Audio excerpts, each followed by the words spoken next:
I have owned my little corner grocery store for over 3 years. Every year I see new and old faces.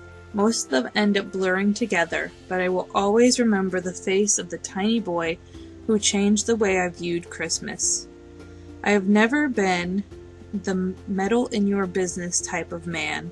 I feel if someone has a need, they will come right out and say it. Well, that tiny boy I was talking about, he proved me wrong. Every week, he would walk up to my store, park his rickety red wagon, and silently make his way through the store. Now I knew where he was going and what he was getting. Always the same items he would put on my counter. A can of baked beans, a loaf of bread, a can of peas, and a jar of applesauce. He knew exactly how much to give me and always had exact change. This same process went on the same exact way until December 3rd. That was the day that changed everything.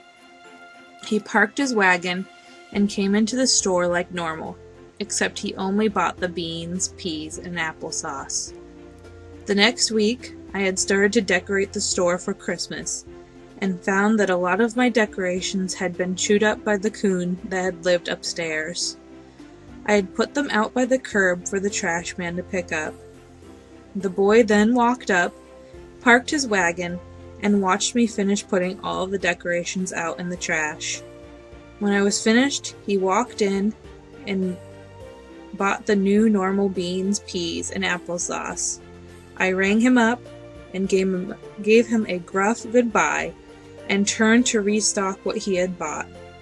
I finished fairly quickly and looked out the window, only to catch a glimpse of the little red wagon, piled high with chewed up Christmas decorations, rolling away down the street. I lifted an eyebrow, gave a shrug, and went to go read the newspaper.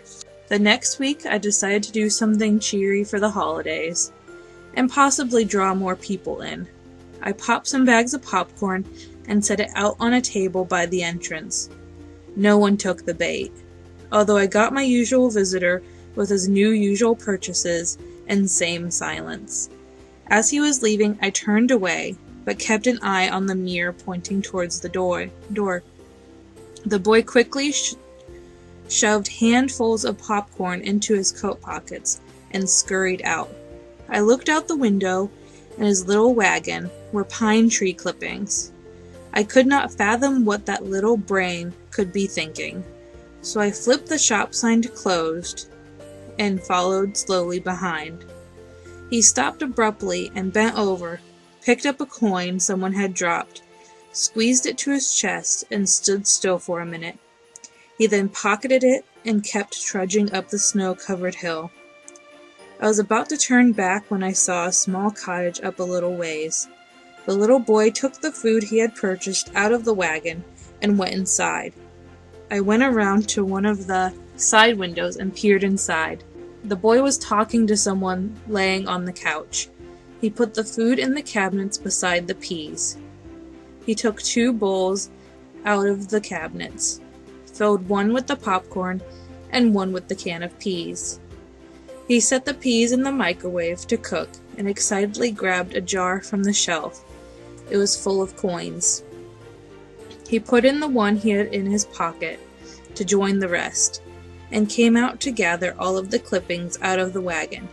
He took them inside and put them sticking straight up into one of the bean cans that he had saved and put by the couch.